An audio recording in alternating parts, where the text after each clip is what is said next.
As you guys know, I love stories. Man ļoti patīk, kā jūs zināt, man ļoti patīk stāsti. And I love surprises in stories. Un man ļoti patīk pārsteigumi, kuri šajos stāstos.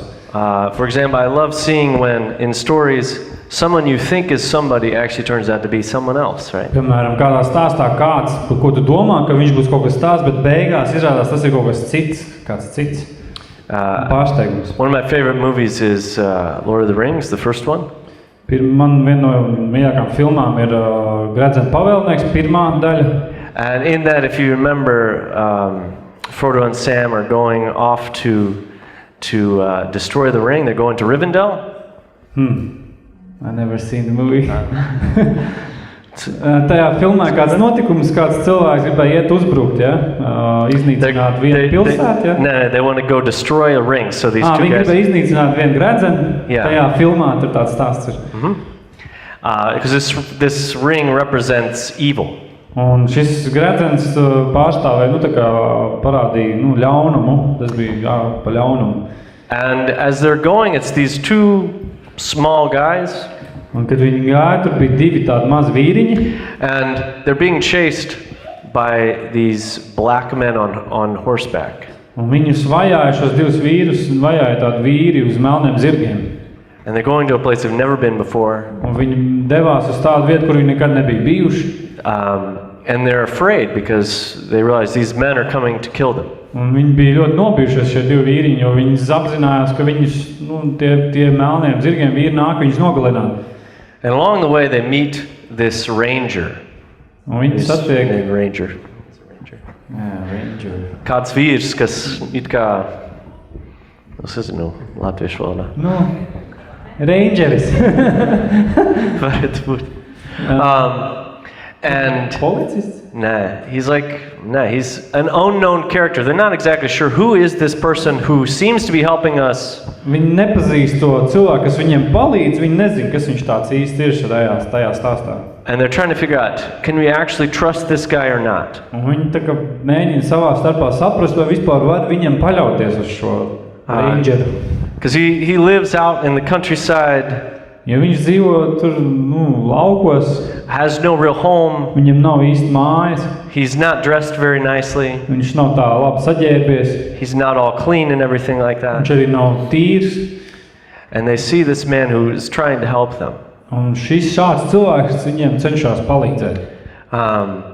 What actually, if you've seen this, but you see that this guy actually turns out to be a king. Izrādās, ka tas rangers izrādās patiesībā ir ķēniņš. Who is away hiding, doesn't want to be king, but actually is royalty. Kurš negrib būt tas ķēniņš, bet patiesībā viņš ir no rojālas ģimenes, no karaliskas ģimenes.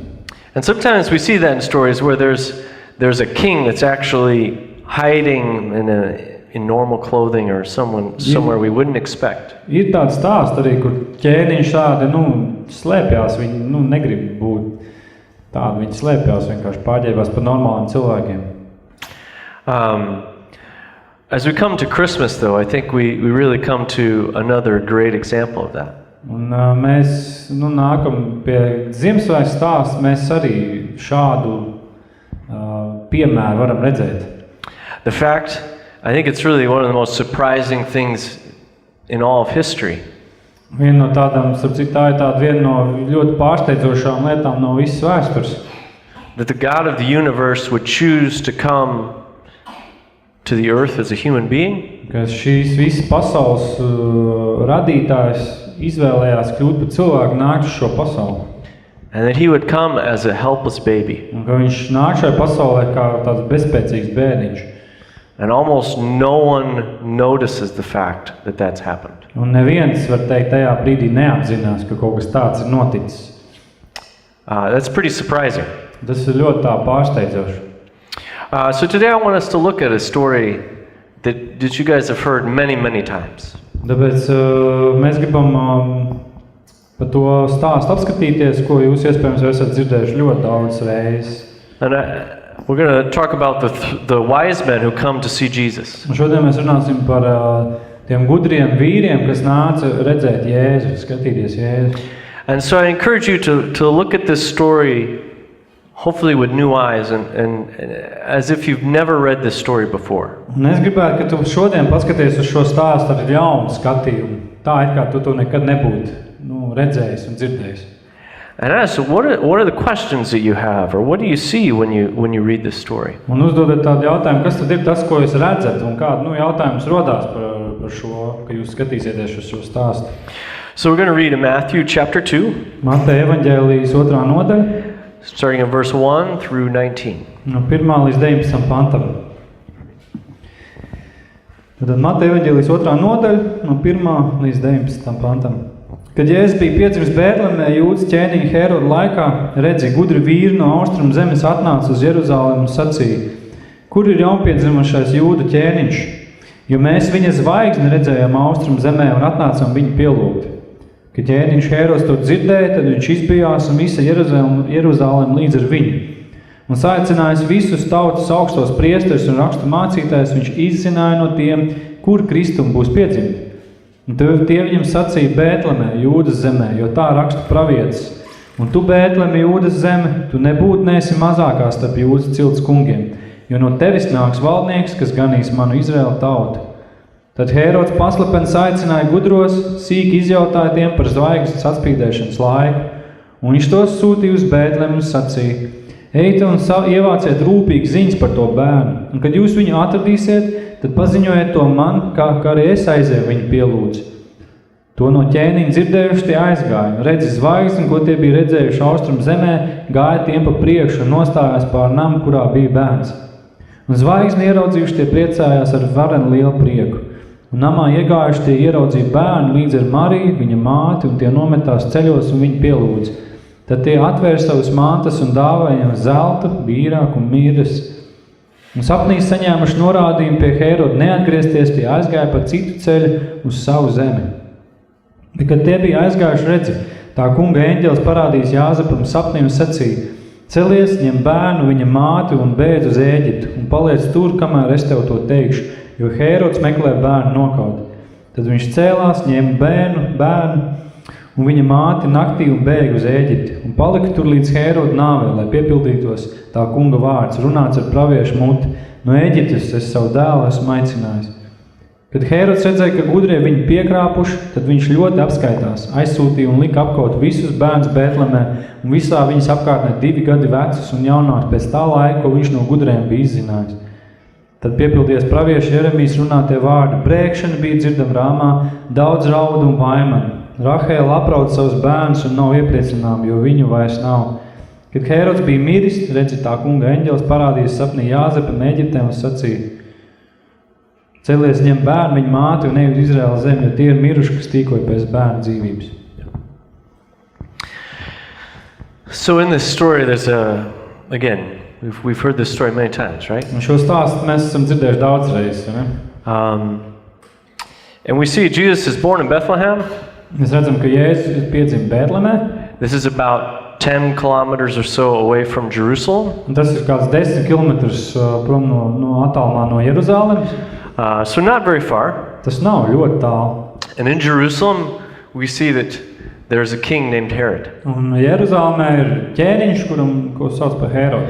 And we know from Herod, also in this story, but also from other stories in history, that he was a very ruthless man. Par Herodu ir zināms arī šajā Bībeles rakstos un arī citos vēstures materiālos, ka viņš bija ļoti nežēlīgs cilvēks. And he was also a very paranoid king, that he was afraid that some other person was going to come and take his kingship from him. Viņš bija ļoti tāds paranoisks, ļoti baidījās no tā, ka kāds varētu atnākt un atņemt viņam troni. In fact, he killed several of his wives and several of his sons for this very reason.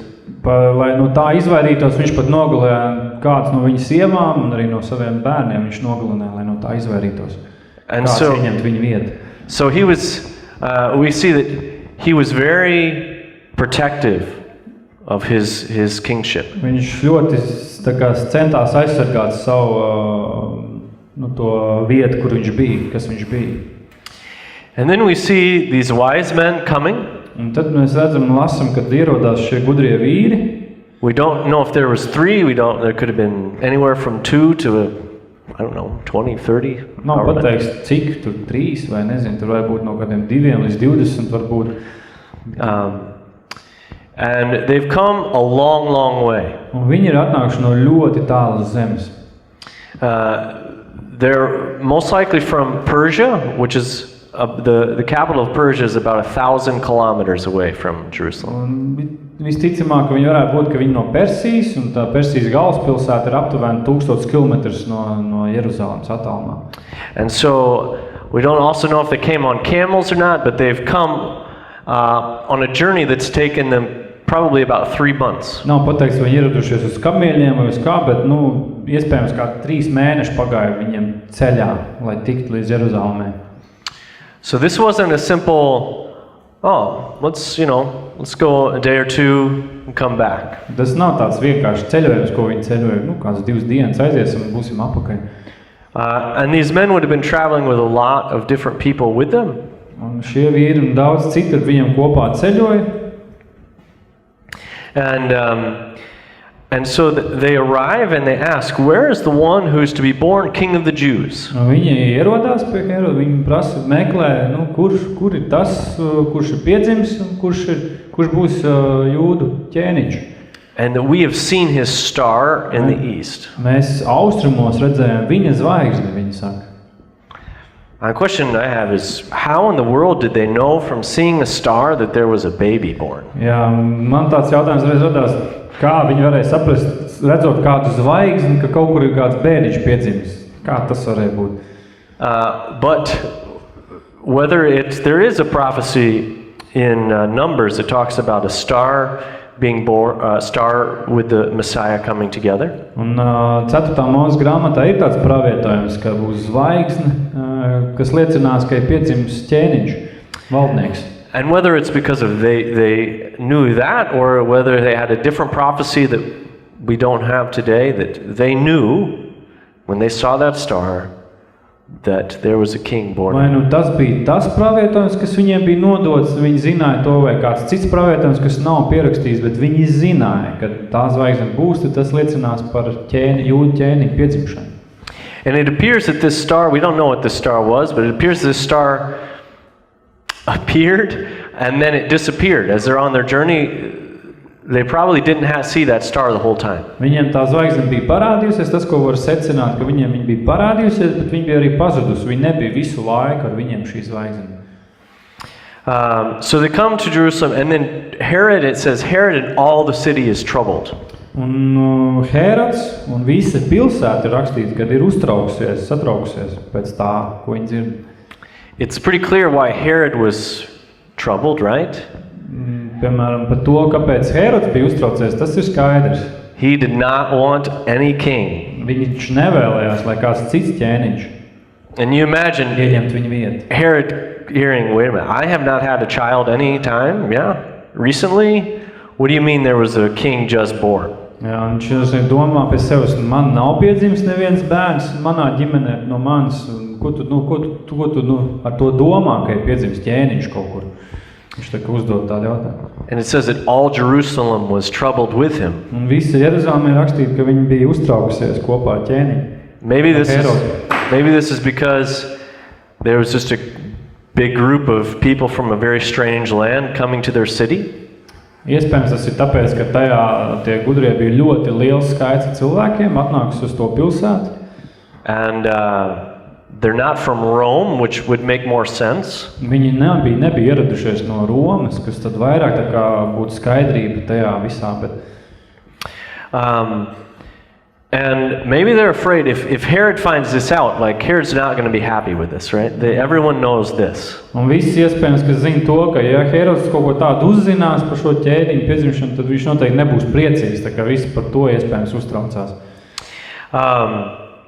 And it's interesting to me that Herod actually doesn't just send them away and say, well, no, you're wrong. There's no king born, go back home. Un tas, kas ir ļoti interesanti, ka Herods nesūta viņus prom, un tā vienkārši, nē, jūs esat kļūdījušies. Šeit nav neviens ķēniņš piedzimis, jūs varat iet mājās. Viņš tā nedara. But he actually understands that this is talking about the Messiah. Viņš saprot, tajā brīdī, kad tiek runāts par Mesiju. And so he calls the spiritual leaders to him and says, where is the Messiah to be born? Jā, viņš tajā brīdī aicina visus garīgos vadītājus, kas ir tajā pilsētā, un viņš prasa viņiem, kurš šis Mesija, kurā vietā viņš piedzimis, pasakiet. And they say, he's to be born in Bethlehem. We all know this. Viņiem pasaka, ka viņš piedzimis Bētlemē. And so then Herod calls the Magi to him in secret. Un tad izsādas burvjus un vēl tās lietas Herods pasaules slepenībā pie sevis.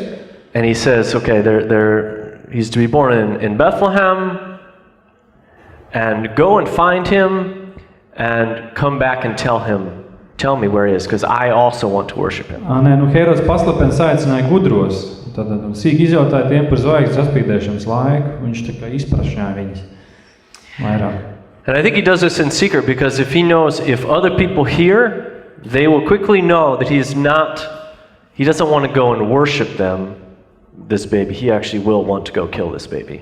Jā, viņš to visticamāk pasauc tos gudros slepus, lai neviens neredzētu un nenojaust to, ka patiesībā viņš nemaz nevēlās viņu arī iet un pielūgt, bet viņš vēlētos viņu vairāk tieši nogalināt to bērnu.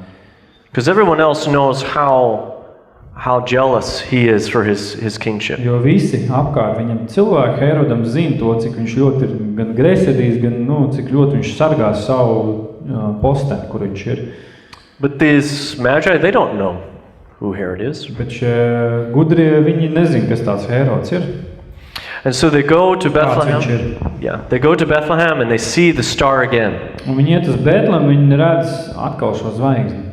That God has, imagine that you've traveled a long way and not exactly sure where you're going. Iedomājies ceļot ļoti ilgu laiku un nebūt pārliecinātam, kur īsti tu dodies. And as you're on that way, you see this star and you realize, yes, we're going to the right place. God is actually leading us. Iedomājies, tad viņi nonāk jau gan rīz klāt, un ka viņi ieraug šo zvaigzni, un viņi priecājas, jā, Dievs tiešām mūs vada šeit, viņi seko tai zvaigznē. And it says they rejoiced with a very large joy. They were so very happy to see this star leading them. Un viņi redzēja, ka zvaigzni ieraudzījuši, tie priecājas ar varenu lielu prieku. And they go into this home and they see Jesus and they bow down and they worship him. Viņi ir šajā namā, kur bija Jēzus ar Mariju, un viņi noliecās un pielūdz viņu. And they bring him 3 very expensive gifts. Un viņi atnes viņam 3 ļoti dārgas dāvanas uzdāvina. Which these gifts probably were a help as we read that Mary and Joseph and Jesus had to leave very quickly and go to a different place. And these gifts would have actually helped them live during that time. Jā, un tās dāvanas patiesībā viņiem bija arī kā tāda svētība un palīdzība, jo tad, kad viņiem nācās bēgt, ko Dievs uzrunāja Jāzi, bēgt uz citu zemi. We led all that way for birth or death. There was birth, certainly. We had evidence of that, and no doubt. I had seen birth and death, but had thought that they were different. This birth was hard and bitter agony for us, like death, our death. We returned to our places, these kingdoms, but no longer at ease here in the old dispensation, with an alien people clutching their gods. I should be glad of another death. Tas viss bija tik sen, ko atceros tagad. Bet ziniet, es to darītu vēlreiz. Tad ziniet to, tieši to, vai mēs tikām vēsti uz dzimšanu vai nāvi. Tā noteikti bija dzimšana. Mums bija apliecinājums, par kuru nav šaubu nekādu. Bet agrāk sapratis biju, ka tas nav viens un tas pats. Šī dzimšana bija grūtā un rūgta mocība mums, kā nāve mums. Mēs atgriežoties tur, no kurienes nācām, vietas, kur vairs nav tā, kā bija laikos pirms tam. Vietās, kur mums sveši cilvēki tur savus elgus. Man būtu vēlreiz par nāvu prieks. So in this poem, he's talking about these wise men that are going to actually see a birth. Šajā stāstā ir tā, ka šie gudrie vīri, viņi dodās, lai redzēt šo dzimšanu. But in reality, they understand that that means the death of themselves. Realitātē viņi saprot, ka tas nozīmē viņiem pašiem nomirt. That they go to worship this baby, Ka viņi gāja pielūgt šo bērniņu, and as they come back home, they realize that that's no longer home. un kad viņi atnāca mājās, viņi saprata, ka tās mājas nav tādas pašas, kādas viņas bija, ka tās nav vairs viņa mājas. Because that they themselves are not the same people. Jo vairs arī viņi nav tādi paši cilvēki. Because Jesus is understanding that this king being born Un ka viņi saprata, ka šis ķēniņš, kurš ir piedzimis, actually means that he is their king. kad viņš tagad ir viņa ķēniņš, tas nozīmē to, And that they're no longer king of their own lives. ka viņi vairs nav ķēniņi savās dzīvēs. And in one sense that is death, which is bitter, Un tajā ziņā tā ir nāve, kas ir rūgta, but it says that they're very glad that happened, that they'd be willing to do that all over again. un ka viņi patiesībā saka, ka viņi to darītu vēlreiz, jo viņi ir priecīgi, ka viņi atrada šādu veidu nāvi. And as we come to Jesus, especially during Christmas time, and we think about this baby being born, Ka mēs šajā Ziemassvētku laikā domājam par to, par šo bērniņu, kurš bija piedzimis. understand that this is Jesus and that he is the king of the world. Saprot to, ka šis ir ķēniņš, visas pasaules ķēniņš. And that he invites us to come and to worship him. Un ka viņš mūs aicina nākt, viņu pielūgt. That he is a king that is worthy of so very much. Ka viņš ir ļoti cienīgs saņemt. And yet he is so humble that he comes to us and meets us on our level. Saņemt pielūgsim, bet tā pašā laikā viņš ir tik pazemīgs, lai nāktu mūsu sastapt tādā pasaulē, tajā vietā, kur mēs esam. And they were called to come and to seek him and to actually put him and say, you are the God in my life. Ka viņš aicina, ka mēs nākam sakam viņš, ka mēs viņam sakam, tu esi mūsu dzīves Dievs. And that I will worship you, that I will give you the best, that I will seek you. Es tev meklēšu, es tev pielūgšu, es tev došu to pašu labāko. And so I encourage us not in the middle of the craziness of this season of Christmas, Un es iedrošinu šajā visā laikā, šajā Ziemassvētku laikā, kur viss traki apkārt notiek, and everyone is very busy, right? ka visi ir ļoti aizņemti, That we don't miss out. ka mēs nepazaudējam, nepalaižam garām, And don't miss of what happened. Just like ka mēs nepalaižam garām to, kas ir noticis. the people of Jerusalem Kā missed Jeruzalemes out. cilvēki, viņi palaida to garām. Missed the very thing that they were waiting so long to Viņi see. viņi palaida garām to, uz ko viņi gaidīja tik ilgus gadus. So I want to pray, and Es gribu lūgt. then I want us to worship God and worship Jesus for the King that He is. Jā, es gribētu, ka mēs arī beigās slavēsim, pielūgsim Dievu to, kāds viņš ir, kas viņš ir, ka viņš ir ķēniņš mūsu dzīvē. Jā. Dievs, paldies, kā Tu nāc uz zemes kā bērns. Tu, kas ir viscienīgs. Paldies par Tavu mīlestību, paldies par Tavu žēlastību. Dievs, paldies par, ka Tu esi izdarījis visu, lai mēs varam iepazīt Tev, lai mēs varam meklēt Tev, lai mēs varam atrast Tev. Un Dievs, mēs gribam pielūgt Tev, mēs gribam slavēt Tev. Nav tikai caur dziesmas, bet arī caur mūsu dzīves. Lai Tu vari būt ķēniņš mūsu dzīves. Tā vārdā. Amen.